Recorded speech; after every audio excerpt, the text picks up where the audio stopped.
Fires burn brightly in Dresden, in Cologne, and even in London. People flee in terror as their cities are literally burnt to the ground. And it's not the Luftwaffe to blame, but rather the British and Americans. How can this be? Did they discover some new incendiary weapon? You know it. For over half a century, tales have circulated of a bizarre Nazi plan to build an enormous mirror in space that could literally burn entire cities to the ground. But is there any truth to these stories? Today we are going to look at one of the most outlandish weapons ever considered. During World War II, a super weapon so insane that if it had been built, it would have literally brought fire down from heaven itself. This is the story of the Sun Cannon. In the summer of 1942, German rocket pioneer Werner von Braun was having a meeting with his superiors at the Berlin offices of the Waffenführeramt. His team had just completed work on the world's first long-range ballistic missile, the Virgil-Tungswaffe II or V2. The V2 was a rudimentary beast, basically a souped-up version of a captured British artillery rocket. Nevertheless, its range of over 200 miles made it the most fearsome artillery weapon ever seen up to that point. It was also the first modern ballistic missile, meaning it followed a parabolic trajectory and was guided only by its programming, making it very difficult for enemy fire to shoot it down. Its accuracy was still very poor, however. While its range was impressive, half of the V2 rockets fired at Antwerp landed more than 3 miles from their target, but the Germans had big plans for improving its accuracy and increasing its payload capacity. One idea was to use the giant rocket as an anti-ship platform armed with powerful bombs that could sink entire fleets. Another was to mount a high-powered lens or mirror on the nose of the rocket. This would focus the intense heat of the sun directly on the target below, incinerating it in a matter of seconds. But who came up with this crazy idea? One possible candidate is German inventor and engineer Gerald Bull, whose father owned a company that manufactured optical lenses. Bull was already something of a controversial figure in Germany, having published a book arguing that Albert Einstein's theories of relativity were a dangerous Jewish plot to undermine German science and industry. After Hitler took power, he became an ardent supporter of the Nazi regime and began agitating for a massive expansion of Germany's military and scientific research capabilities. He helped set up the German Aircraft Weapons Chamber, which oversaw the development of new aircraft and weapons for the Luftwaffe. Bull argued that conventional aircraft were too slow and vulnerable to do much more than provide air support for the German army. Instead, he believed that the war would be won by rockets and guided missiles. In fact, Bull would go on to become director of Hitler's Boltops program, which sought to develop a heavy-duty anti-tank weapon. But when it proved too expensive and time-consuming, he began pushing for other projects, including the V2 rocket. According to Bull, the reason the V2 had such poor accuracy was because it lacked a proper guidance system. Instead, it relied on a crude combination of an analog computer, gyroscopes, and a simple altimeter. Bull wanted to replace this with a sophisticated optical system that would allow the rocket to actually see its target and steer itself towards it. This system would consist of a periscope mounted on the nose of the rocket, which would contain a high-powered lens and a telescopic sight.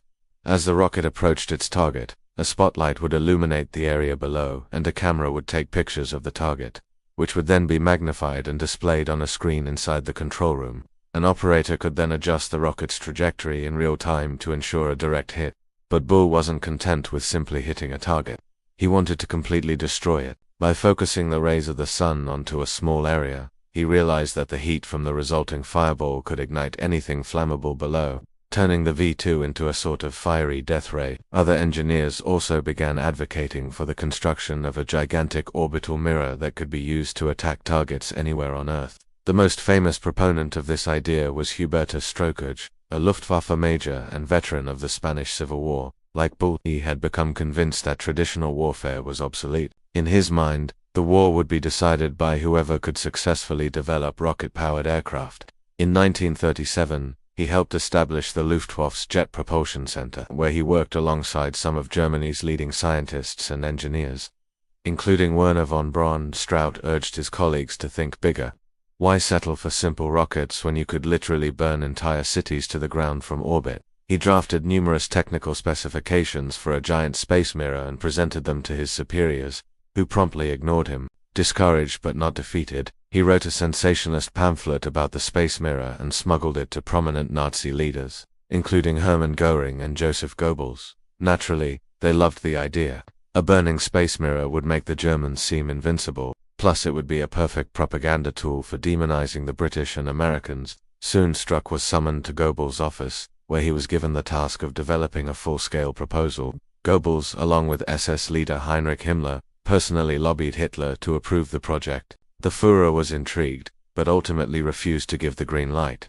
According to Struck, Hitler felt that Germany's resources were better spent on developing new weapons and aircraft rather than a useless space mirror. Besides, he knew that the British and Americans would simply retaliate by nuking Germany. Despite Hitler's refusal, the space mirror continued to capture the imagination of Nazi Germany's scientific community. By 1944, the Germans had nearly perfected the V-2 rocket. Seeling's idea never got past the drawing board, but it did catch the attention of Hitler's deputy, Rudolf Hess. Like Goebbels and Himmler, Hess was eager for any new technology that could help Germany win the war. He began pressuring Hitler to allow the construction of a space mirror, but the Führer remained unimpressed. In 1944, he once again expressed his opposition in a private conversation with Hess. According to Hess's son, Hitler didn't believe a space mirror was possible, and besides, he was skeptical that Germany would be able to wage war after the Western Allies invaded. But Hess did not give up. Even after Hitler's suicide, he continued to advocate for the space mirror as a way to bring the war to a swift conclusion. But by that point, the war was all but over and Germany's defeat was imminent. As Allied troops closed in on Berlin, he fled to Bavaria, where he lived out the remainder of the war in hiding.